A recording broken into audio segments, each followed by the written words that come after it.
لیکن ان کی زندگی ہمارے شعور میں آنے والی نہیں ہے، ہماری سمجھ سے بالا تر ہے۔ ان کی زندگی اور مرنے والی زندگی سے جدا نہ ہوتی تو رب کائنات قرآن مجید میں الگ سے ان کی صفت بیان کرتے ہوئے یہ نہ فرماتا اور پابندی نہ لگاتا کہ ان کو اموات مت کہو، ان کو مردہ مت کہو، یہ زندہ ہے۔ اور یہاں تو ولا تقولوا کہا نا، آگے اللہ نے فرمایا ولا فی سبیل اللہ اموات تحسبن، زندہ کہنے میں پابندی نہیں، مردہ کہنے میں پابندی نہیں، مردہ سوچنے میں بھی پابندی لگا دو۔ کہا تم ان کو مردہ سوچو بھی مت۔ آگے کوئی مردہ بندہ ہے تو پھر زندہ ہے تو کھاتے پیتے ہیں؟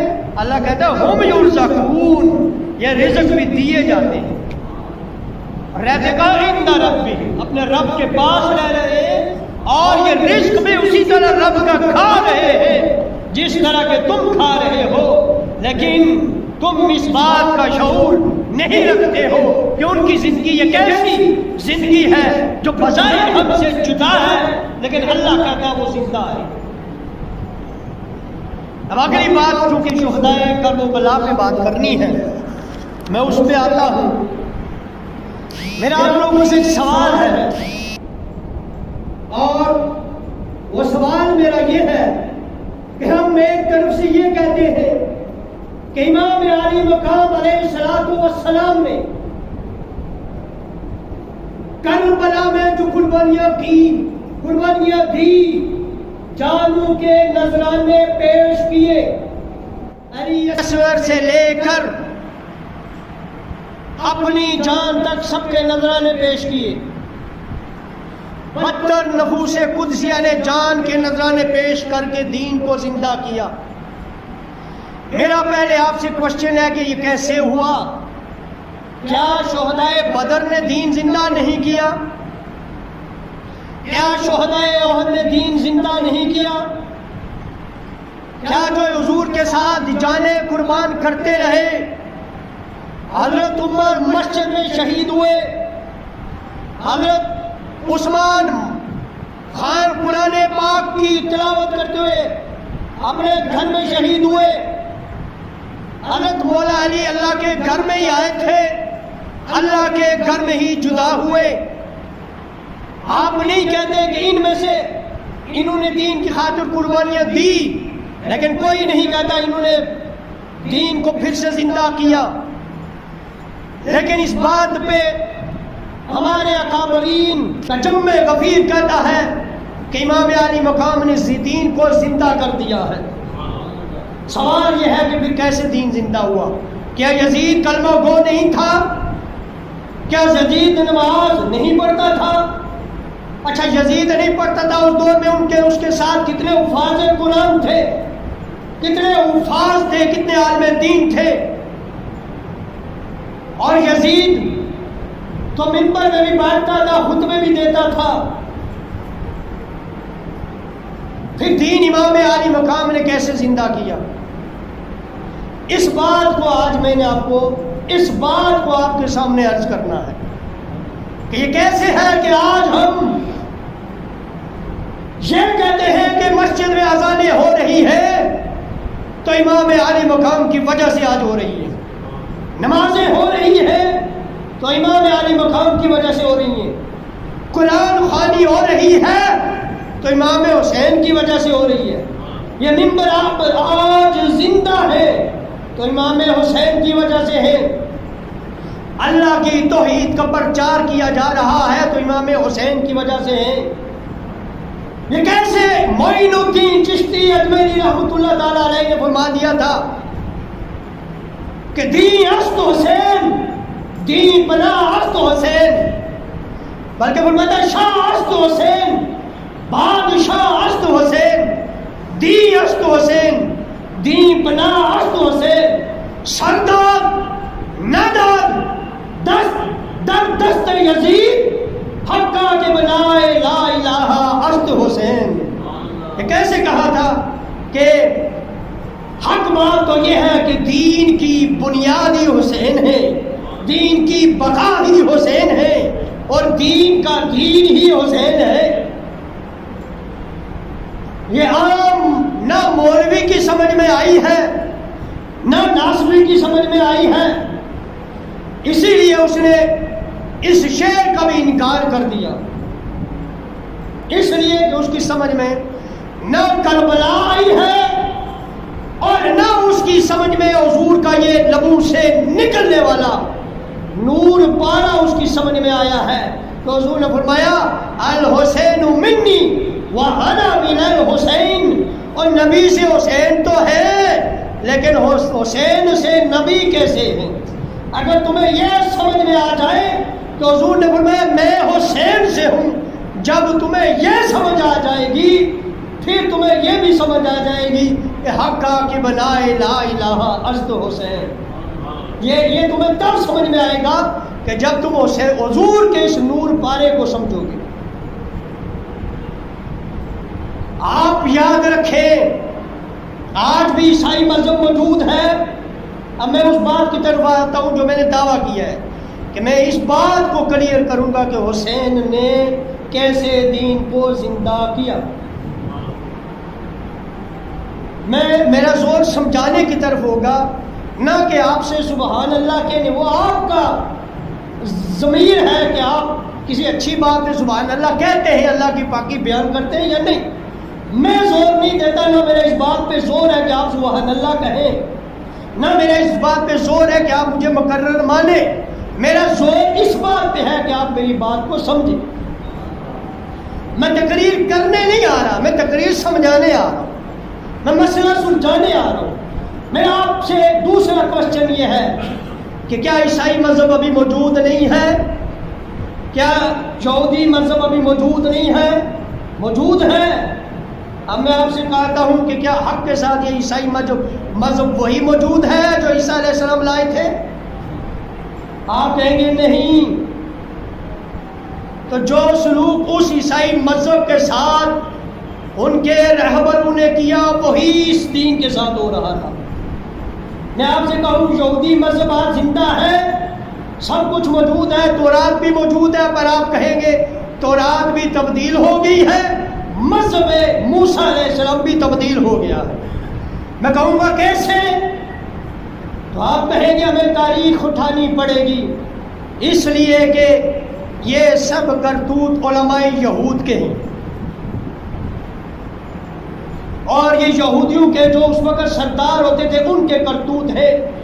نہ تورات زندہ، نہ انجیل زندہ، نہ عیسائی مذہب زندہ، نہ جیوس مذہب زندہ، نہ کرسچن مذہب زندہ۔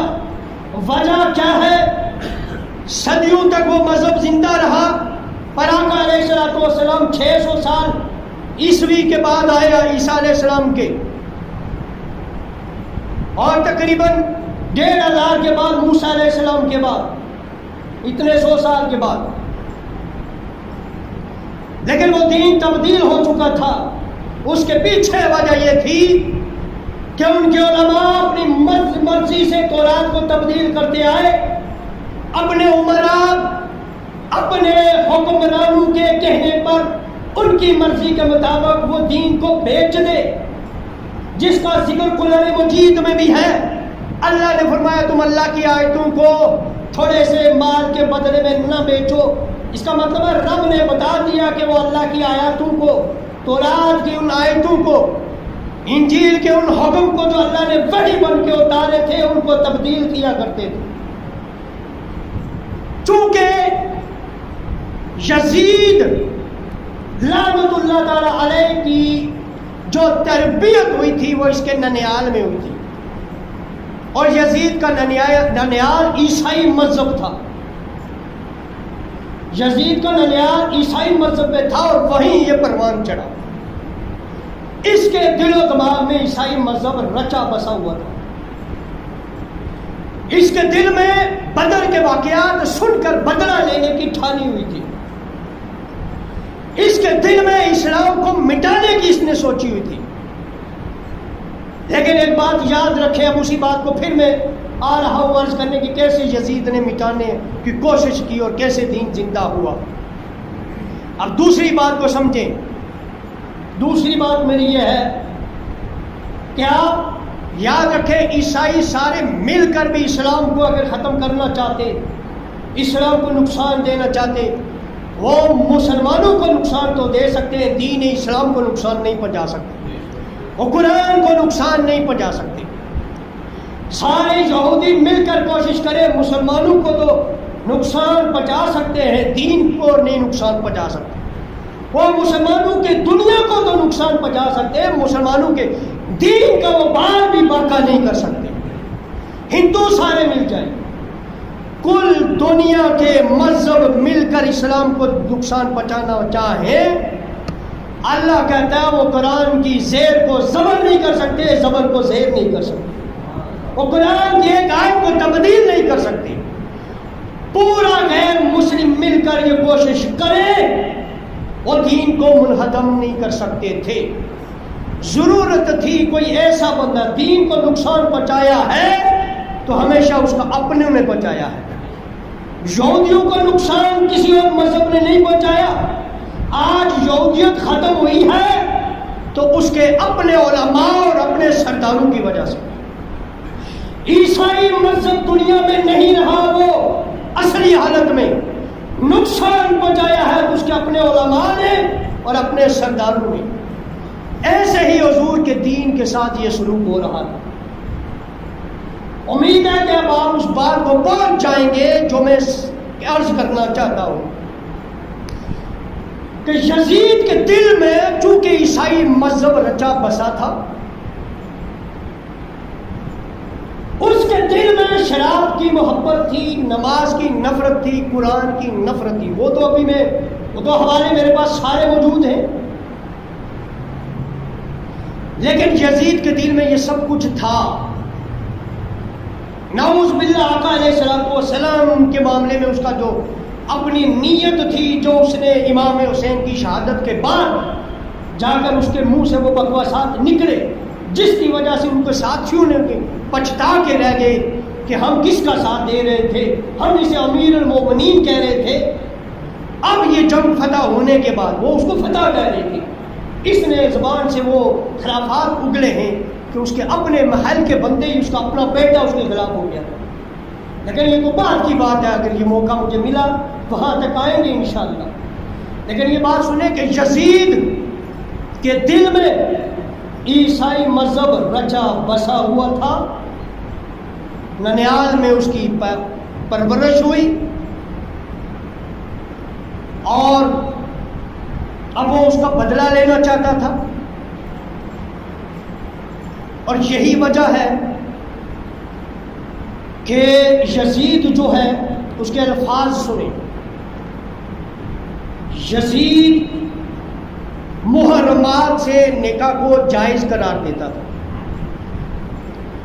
یعنی اس نے سوچا کہ میں دین کو مٹاؤں تو کیسے؟